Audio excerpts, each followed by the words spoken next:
Bien le bonjour tout le monde et bienvenue sur la chaîne Grid Reset. Alors j'étais un peu absent, j'ai pas fait de guidance ces derniers mois. Donc pour cette reprise, je vous propose des guidances avec un nouveau jeu qui est le Encore Tarot de Ciro Marchetti et dont les arcanes sont magnifiques, vous pourrez le constater dans vos guidances.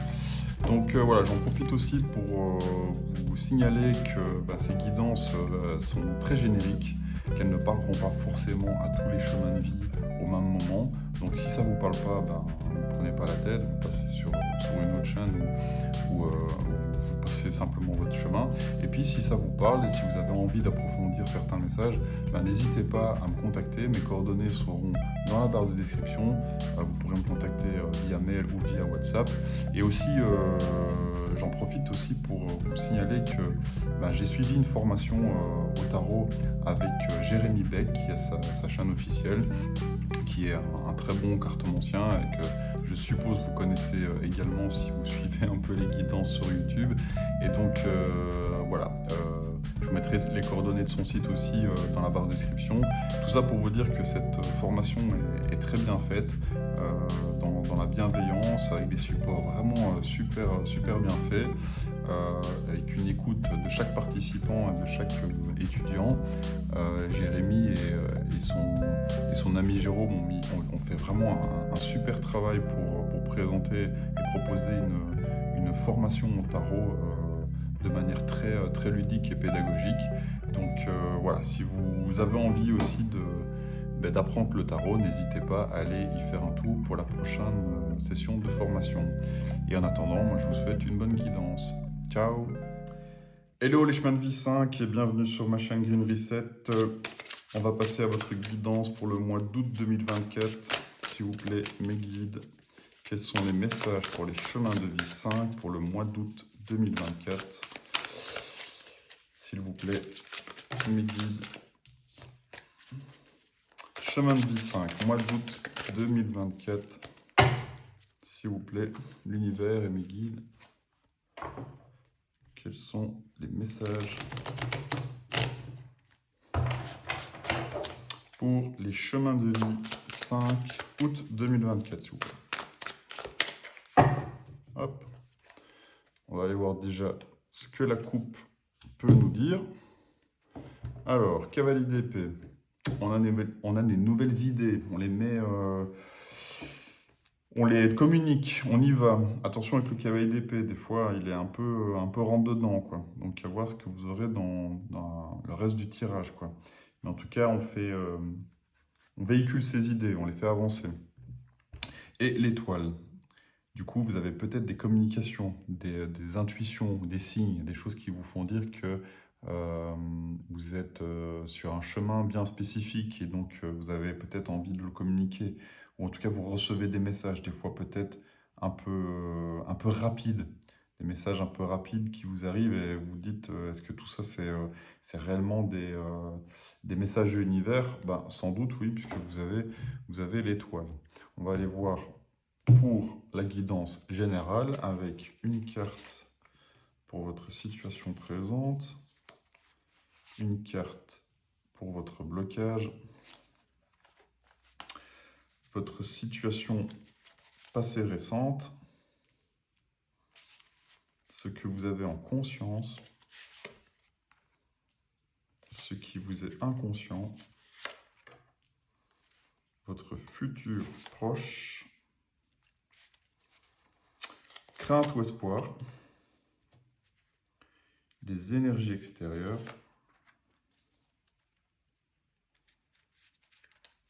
votre conseil et le résultat potentiel final.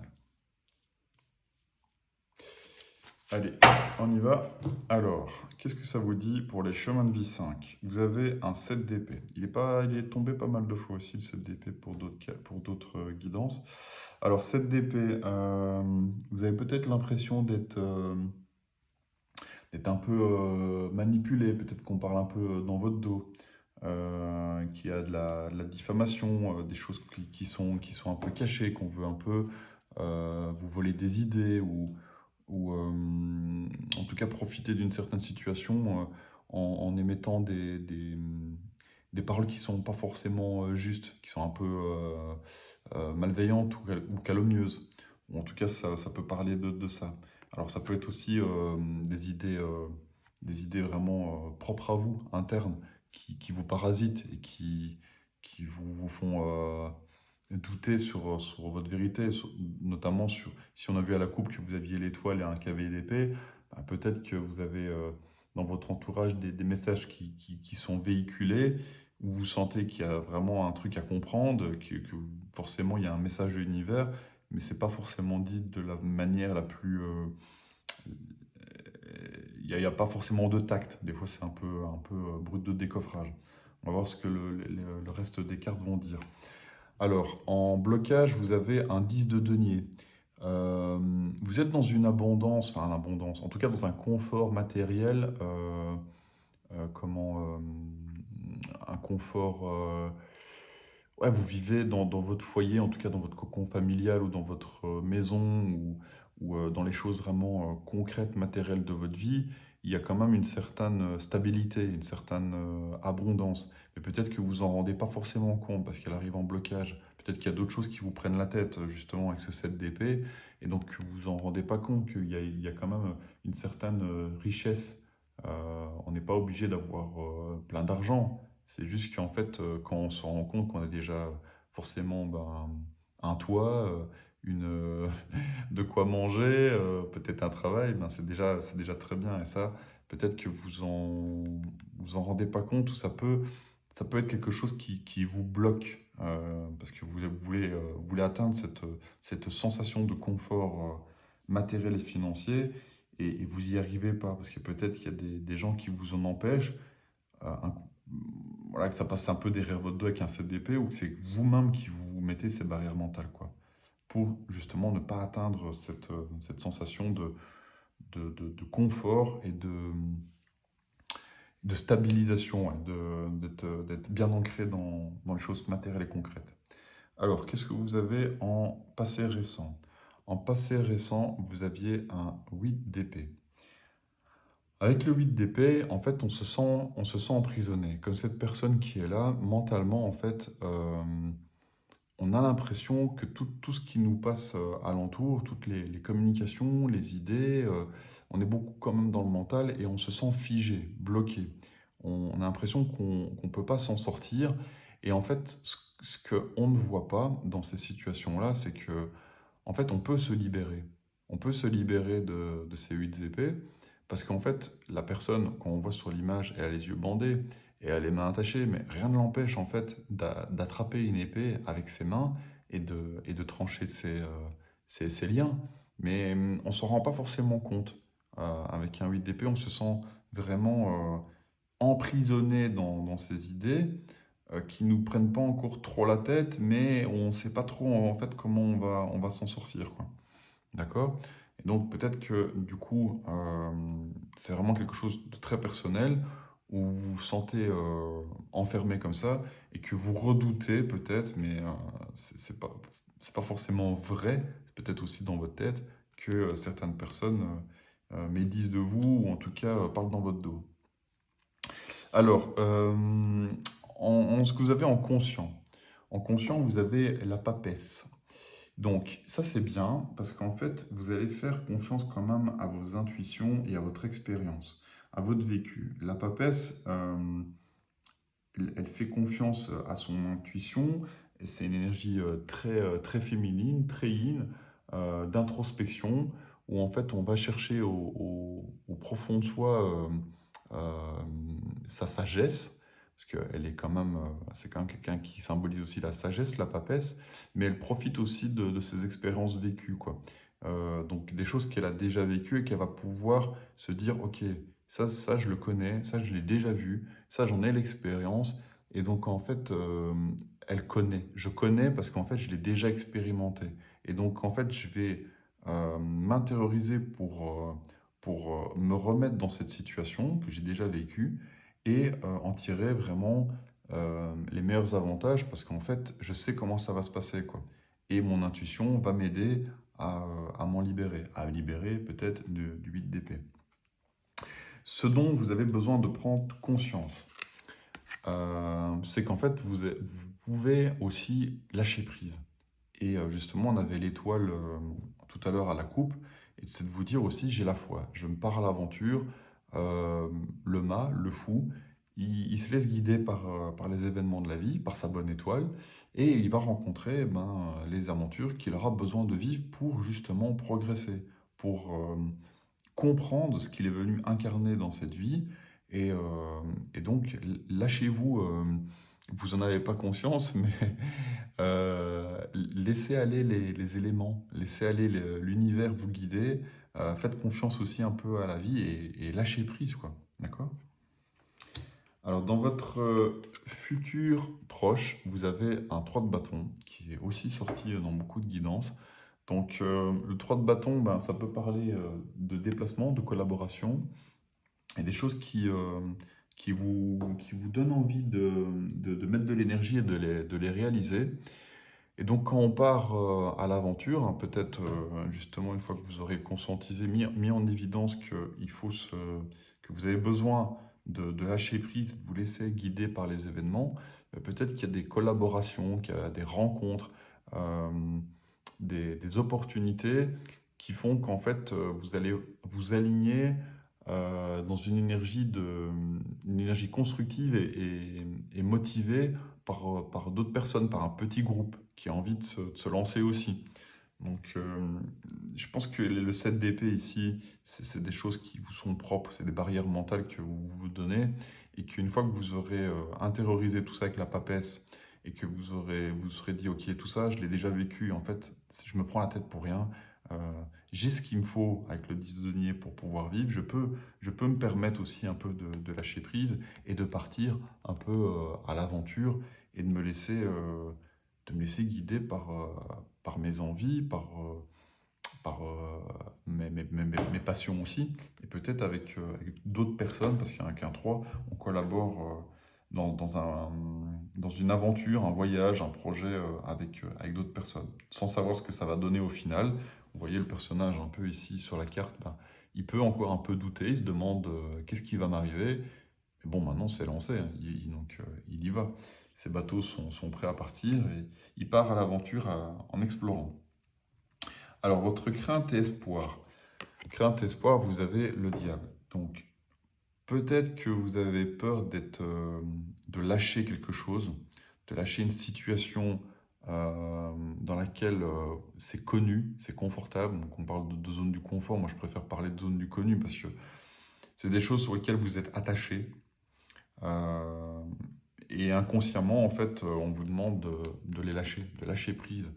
Alors, ça peut être des addictions, ça peut être de l'alcool, de la drogue, mais ça peut être aussi des situations avec d'autres personnes, que ce soit dans la famille, dans les relations, dans le couple, dans sa vie professionnelle, des habitudes, des choses qui ne vous conviennent plus, mais dans lesquelles vous complaisez parce qu'en fait, vous les connaissez, vous êtes à l'aise avec ça, mais ça ne vous rend pas service. Et donc, en fait, dans votre espoir, c'est un peu de s'en libérer, je pense, et de se dire, crainte ou espoir, ça dépend comment on le voyez. Soit vous le craignez parce que vous vous dites, j'en ai peur, mais en même temps, si je me libère, je ne sais pas ce qui va m'arriver. Mais bon, lui, ce qui va lui arriver, il s'en fout, puisque c'est le fou. Et sinon, en fait, si vous en avez un espoir, ben, c'est de se dire, de mettre ça en lumière, de prendre conscience de ce qui vous bloque, enfin de ce qui vous retient en tout cas dans votre aventure, et de le lâcher, quoi. D'accord? Donc avec le diable, on lâche les énergies dans lesquelles on est englué, en fait, on est prisonnier, et qui ne nous conviennent plus. Alors, dans votre énergie extérieure, vous avez l'impératrice. Alors peut-être que là, dans votre énergie extérieure, il y a une notion de maman, ou en tout cas de quelqu'un qui fait qui a un peu ce rôle-là, pas forcément une femme, mais quelqu'un qui est très maternel, très de bons conseils, quoi. Et qui en plus va bien s'aligner avec votre sagesse, parce que vous en avez quand même avec la papesse en conscience. Ça serait bien du coup de rencontrer ce genre de personne qui, elle, est plus dans l'aspect matériel de la féminité, dans le sens où la papesse va, elle, dire, prendre tout ce qui lui arrive comme expérience et est un peu en intériorisation de ça. Et l'impératrice, non, elle va le démontrer factuellement, concrètement, matériellement. Et donc peut-être qu'il y a quelqu'un dans votre entourage qui pourra un peu vous apporter ce- je veux dire, ces conseils ou cette protection un peu maternelle. Euh, de, Si vous avez besoin, justement, comme ce 10 de denier pourrait vous bloquer un petit peu dans votre aventure, peut-être que vous n'avez pas forcément la sensation d'avoir les moyens de quitter un peu ces énergies d'épée, de diable et de choses comme ça qui vous pourrissent un peu la vie. En même temps, vous aimeriez bien vous en émanciper. Et bien peut-être que cette impératrice, elle va vous apporter ça. Peut-être que dans vos connaissances, il y a quelqu'un qui va peut-être pouvoir soit vous héberger ou vous donner un peu de matériel ou des choses qui vont vous permettre de vous sentir ancré. De vous sentir ancré et donc du coup de lâcher vos barrières mentales, de lâcher vos barrières peut-être affectives ou autres qui vous retiennent. Et donc voilà, regardez un peu dans votre entourage si ce genre de personnes pourrait se manifester ou vous parler. Ensuite, dans votre conseil, vous avez le 6 de bâton. Donc le 6 de bâton, on voit que c'est quelqu'un qui triomphe sur un cheval. Et c'est toujours une carte qui symbolise un peu la reconnaissance. Donc dans ce que vous mettez en place, ben, c'est reconnu, c'est vu. Tout le monde reconnaît que votre charisme, votre dynamisme, les envies que vous avez mis en place, ben, en fait, elles sont favorables et dans votre projet, en fait, ça avance, ça se voit. Après, on ne fait pas forcément l'unanimité avec le 6 de bâton, mais en tout cas, il y a quand même, la plupart des gens sont reconnaissants de ce que vous avez fait, vous êtes félicités, et puis bon, ben, c'est une carte de fierté. Donc, dans ce que on vous conseille de faire, je pense que c'est d'être fier de ce que vous avez déjà accompli, hein. Donc, vous vous dites peut-être que avec ces épées et ce diable, que vous méritez pas forcément ça, ou que vous n'êtes pas non plus une personne digne de reconnaissance, mais en fait, le 6 de bâton, il vous dit que si. Et donc, en fait, soyez quand même fiers des choses que vous avez accomplies et la suite de votre processus va vous apporter aussi cette satisfaction, quoi. Donc, mais il faut déjà reconnaître soi-même que en fait, ce qu'on a accompli, ben, c'est bien. Et donc d'en être fier. Vous avez besoin d'être fier avec cette carte de 6 de bâton. Donc voilà, vous prenez pas trop la tête. Euh, Vous méritez une reconnaissance. Et dans votre résultat final, et vous avez un 2 d'épée. Et donc là, on retourne dans les épées encore. Je pense que ça va vous demander de faire de prendre une décision lucide, euh, pas forcément d'une ampleur très importante. On ne parle pas non plus des amoureux, mais en tout cas, avec le 2 d'épée, c'est d'être juste, équitable dans un choix à faire, quoi. Donc, globalement, euh, si je résume et voir comment ça pourrait vous parler, je pense que actuellement, vous êtes dans une énergie où vous vous sentez un peu bloqué mentalement, où vous avez l'impression que toutes les choses tournent par rond dans votre tête. Vous avez besoin d'ancrage, besoin de stabilité avec un 10 de denier. Faites confiance à votre expérience et à votre sagesse avec la papesse. Gardez la foi, même si vous n'en avez pas conscience, lâchez prise un peu sur les événements, parce qu'en fait, vous allez continuer dans votre aventure qui vous met quand même, qui vous motive. Il y a certainement des choses qui vous motivent, et potentiellement avec d'autres personnes ici en collaboration avec le 3 de bâton. Et donc, en fait, ce qu'on vous demande, c'est de vous libérer de certaines de certains schémas, de certaines habitudes peut-être. Je pense que c'est des habitudes en fait qui vous conviennent plus. Vous pourriez avoir l'aide de quelqu'un qui vous donne un aspect maternel, peut-être qui vous donne euh, un aspect aussi concret financier pour vous aider. Et en fait, soyez reconnaissant, soyez fiers de ce que vous faites, soyez fiers de ce que vous avez déjà accompli, parce que vous avez déjà accompli des choses. Et donc, en fait, ça va vous remettre une certaine lucidité et dans laquelle vous allez faire un choix juste et équitable. Et donc, vous n'allez pas, suivant votre situation, vous me direz si ça vous parle ou pas, vous n'allez pas forcément, vous allez plus être forcément dans dans le 8 et le 7 d'épée, où on ne sait pas trop comment ça va se passer. Là, avec le 2, on va devoir faire un choix, mais on va le faire de manière lucide. Donc voilà, c'est pas une lecture spécialement facile pour vous, ça peut parler de manière très générale à beaucoup de personnes. Donc si jamais vous voulez une guidance privée et donc personnalisée, bah, n'hésitez pas à me contacter, mes coordonnées seront dans la barre de description. Voilà, je vous souhaite un chouette mois d'août. Allez, ciao!